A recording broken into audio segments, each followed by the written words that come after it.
What is the book of Isaiah about? Before answering these questions, this question I want to go to the origin. The origin is the creation of the world. When God creates Adam, let me ask you. First question, when God created Adam, did he create him as a man or a woman? First question, I'll give you a few moments to answer. Very well, second question. What fruit did Eva eat? From the forbidden tree in the Garden of Eden? I'll give you time to answer. Very well. Thank you if these were your answers. God created a man first. God created a man, not a woman. God created a man. And your second answer was, did Eve eat an apple? This video is especially good for you, God willing. Let's get started. And first we need to know, let's read the verse in Hebrew and then I'll translate it. It says like this, we are in Genesis chapter 1 verse 27 first. Very well. It says like this, it says, Vayivra Elohim, man on his floor, on God's floor, he created him love and joy, he created them.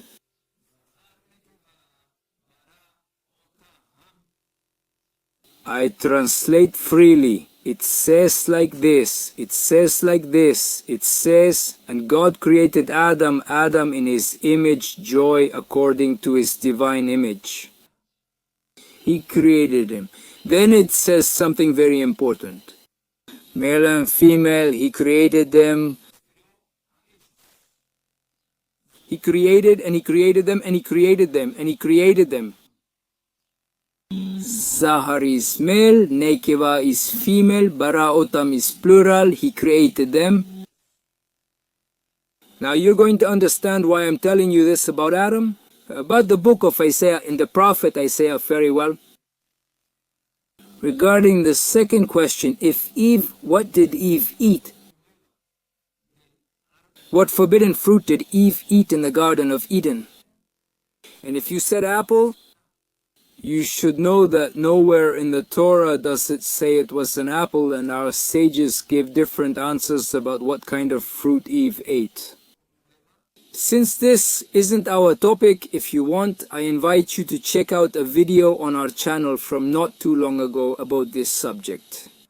It's called It Wasn't an Apple. The thumbnail says It Wasn't an Apple. The title also asks, what did Eve eat in the Garden of Eden? I don't remember exactly, but basically there's an apple, a picture of an apple, and that it wasn't an apple. If you want, I invite you to go deeper into that video because I really cover this topic in much more depth there. But I'd rather talk now about what we wanted to discuss in this video. Now why? Why did I start telling you about Adam and Eve and if they were man and woman? Because I'm telling you what I believe. That's how it is. There are a lot of people with a lot of good intentions, But what about studying the Torah? Are they close to Jewish sources and what our sages say when approaching the Bible, especially if you don't know Hebrew? They can draw conclusions that are not only wrong, but also opposite and against the will of God. I mean, there's something here that I feel is very sad. Why? Because there are people who have a good heart, who have good intentions, but do they really go to the scriptures, to the Holy Scriptures, to the Jewish Bible, and read, for example, a translation from Hebrew? Because generally, translation that is Hebrew is impossible to translate truly correctly. If not, it's according to the explanations of the Oral Torah, which basically you have to know that when God gave the Torah, He gave the Torah, He gave the two Torot. Torot is plural. Why do I say two Torot? God on Mount Sinai. God gave the written Torah, what we know today as the Jewish Bible, which is the written Torah. At that moment, He also gave the oral Torah. What is the oral Torah? In the written Torah, there are many verses, If one doesn't have the explanations of the sages, God forbid, he might not understand. On the contrary, he might not understand, really not understand. So how do we know the will of God? Always, always, always with the oral Torah, with what God told Moses at that time. Everything is written in our scriptures. How was the process? But basically, I say it very, very, very simply.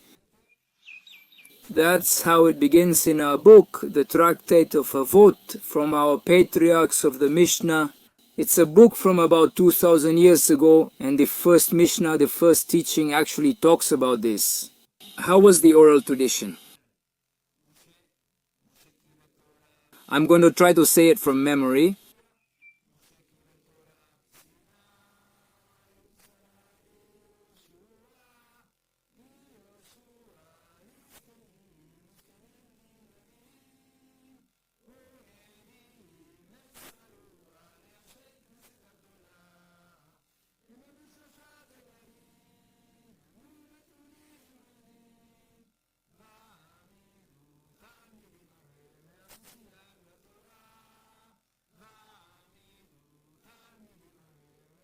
Well, basically I'll say it very briefly. It says, Moses received the Torah on Mount Sinai, obviously from God, and he transmitted it to Yehoshua, who is Joshua. The son of Nun, who is the leader, is the great student of Moses, who basically takes on leadership. Later, when we enter the land of Israel, God tells Moses that the leader will be his successor. He is his great student. Moses says something very beautiful in the Torah, and what I'm about to share is also part of the oral Torah. In the written Torah, it says that God tells Moses to bless Joshua, the son of Nun, his student, with one hand. And in the Torah, it is written that he blessed him with both his hands. And Rashi Hakadosh, the great sage Rashi from France, about 1,000 years ago, if I remember correctly, says this. He says that he blessed him with both his hands, with all his heart, with all his love. I'm recalling it in my own words, and we see something interesting here. That God tells him, basically, it's like God tells him, well, now in front of the people, give your blessing to your successor, to your great student. Yehoshua, son of Nun, will be blessed and continue. But here we see that Moshe didn't just reach out one hand with both his hands, with all his love. He gave the blessing to Yehoshua, the son of Nun, so that the leadership would continue. When we left Egypt, we spent 40 years in the desert. Then we received the Torah and entered Israel, the land of Israel, by divine command under the leadership of Yehoshua, the son of Nun.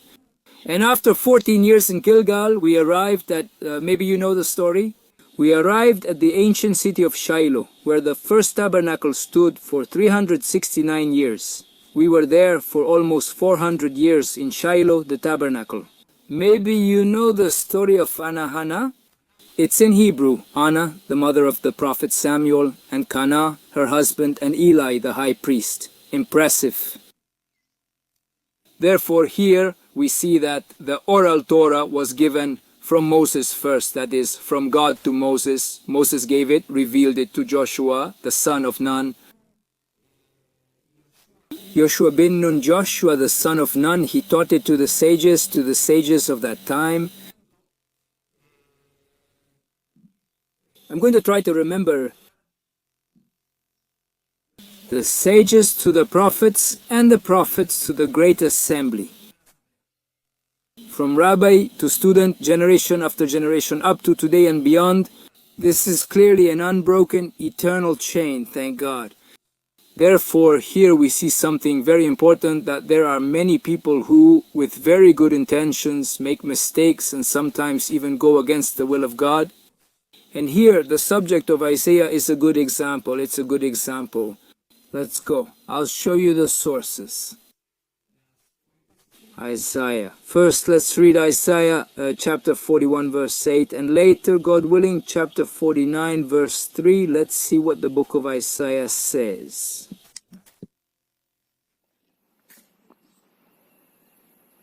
It says like this.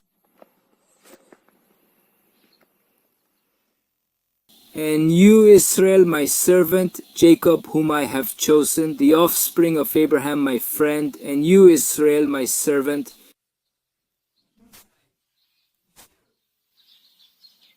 Yaakov, yesterday I chose you, the one I have chosen, the seed, the descendant of Abraham, my beloved. Therefore, when many people ask, who is Isaiah talking about? Chapter 53. Who is he talking about? Obviously, when you read the book of Isaiah and put it in context, it's obvious, very clear, like water that speaks of Israel. But someone, as we said, even with good intentions, who doesn't read what it says before Isaiah 53, for example, we're reading, for example, two verses, as we said, chapter 41, verse 8, or we're going to read, God willing, chapter 49, verse 3.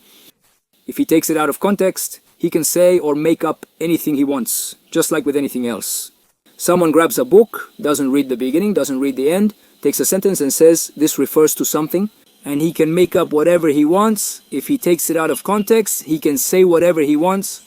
Now, it's very important when you study the Torah, obviously, to put it in context. And obviously, it's obvious that the book of Isaiah is talking about the people of Israel. Let's go to Isaiah now. Isaiah, we said 49:3, Isaiah.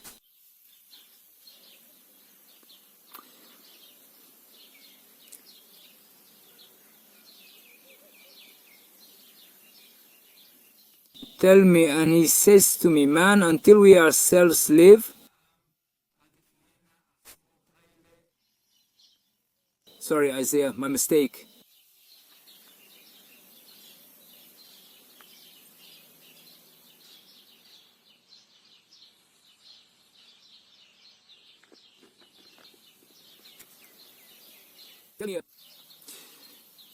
And it says to me that Israel, that in you there is a tree. And Isaiah 49 verse 3 says this.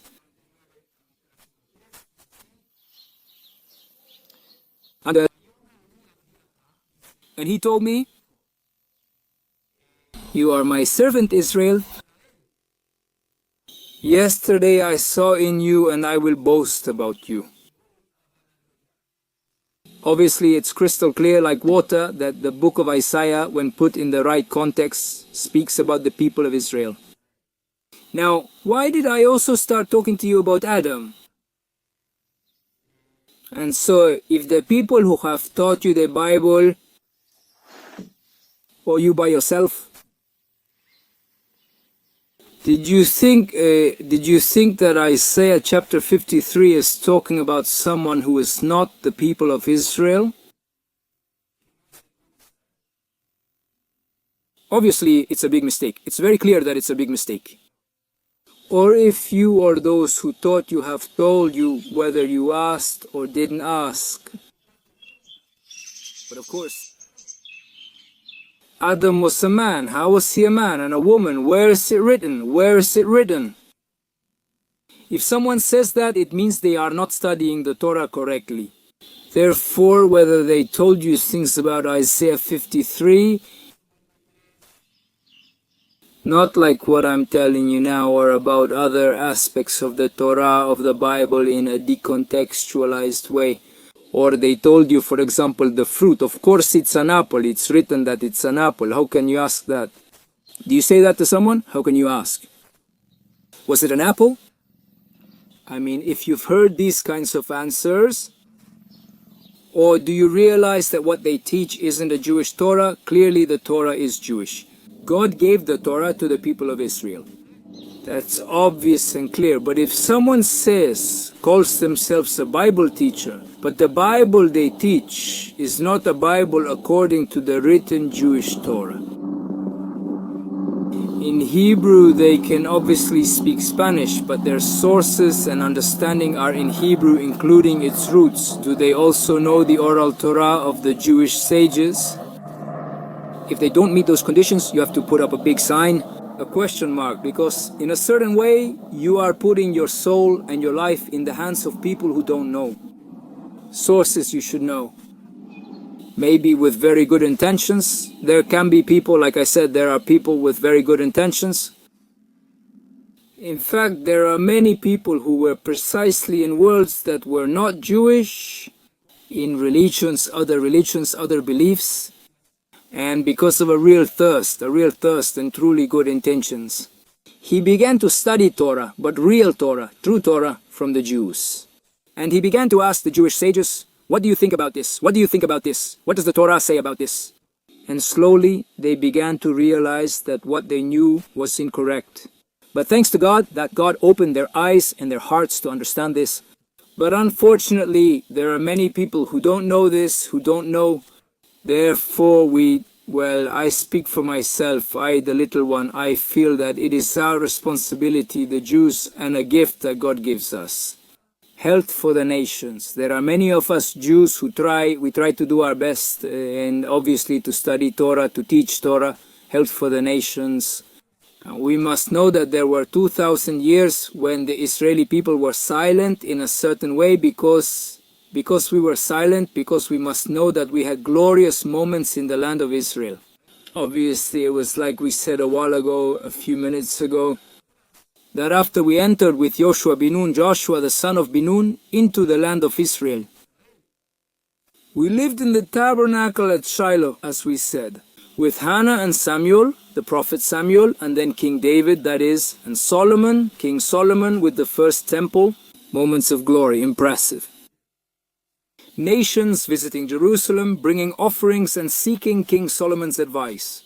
There is no wise man, there never was, nor is there a wise man like King Solomon giving advice. As they say, the wisdom of King Solomon is something universally famous. That is impressive.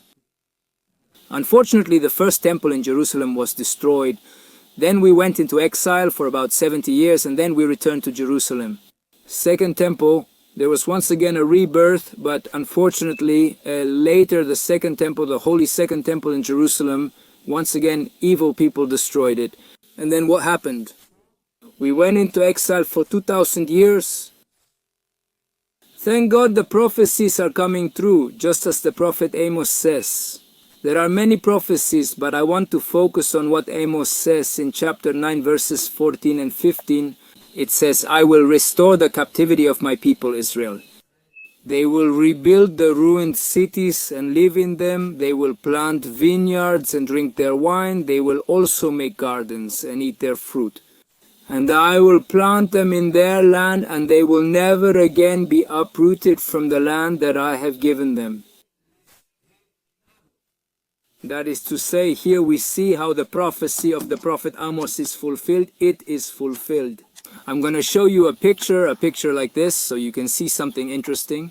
For example, here we see Jews from Ethiopia returning to the land of Israel with a talit, with the sacred talit mantle. Here we see another picture, Jews from Yemen. Also, look at the tents. And today, thank God, in the land of Israel. And we see here at the Western Wall during the festival of Sukkot, Jews, thank God.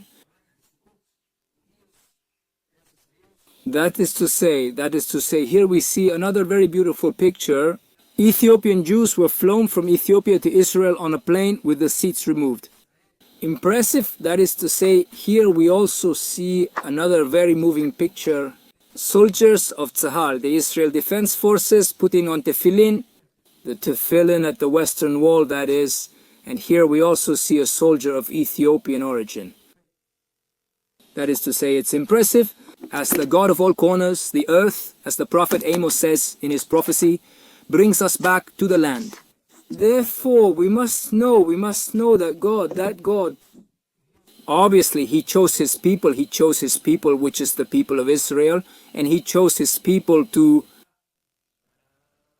give the light to the world, which is the Torah, and to live like the Torah, and how one lives like the Torah on a national level in the land of Israel, that is, now the people of Israel.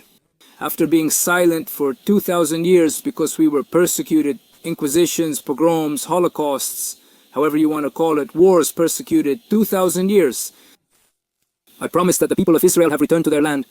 The people of Israel can show that they can live a Jewish life according to the Torah and be an example to the nations. I also say we are in the process, thank God we are in the process of redemption. As we said, prophecies are being fulfilled. Impressive. Our sages explain that according to prophecy, the clearest sign that redemption has arrived is when the fruits of the land of Israel are, in my words, they're beautiful and tasty. You need to know that for 2,000 years after God took us out, the land was barren and desolate. There were no fruits. There were practically no fruits. We arrived. It's an orchard, a paradise, a great market in Israel. They don't know about the giant fruits, delicious giant fruits, beautiful aromas, impressive, incredible, amazing. The prophecy is alive, and so are the people of Israel. Like, there are delegations that when, may God spare us, there are natural disasters. There are delegations that travel to different places to help. There are NGOs. The number of non-profit NGOs that help both in Israel and around the world is impressive. Because we must be a light unto the nations, therefore it is very important to focus on this point, that God, our Creator, loves all of humanity. God loves you, God trusts you, God chooses to need you and everyone in the whole world to fulfill our mission. The people of Israel have the mission to be Or Lagoyim, a light to the nations. To teach the Torah, to teach the Torah, to teach Emunah, faith in God, in our Creator, a pure faith, God willing. That is, to know that the Torah is Emet, the Torah is truth from beginning to end, the Torah is truth, and here is what the Torah is. The Almighty intends for the world to improve, and we must recognize that we are progressing from good to better. And if God wills, may we have the merit at every moment to be connected with God in order to know the will of God, our Creator, with joy, with heart to do only good to the whole world and to all worlds.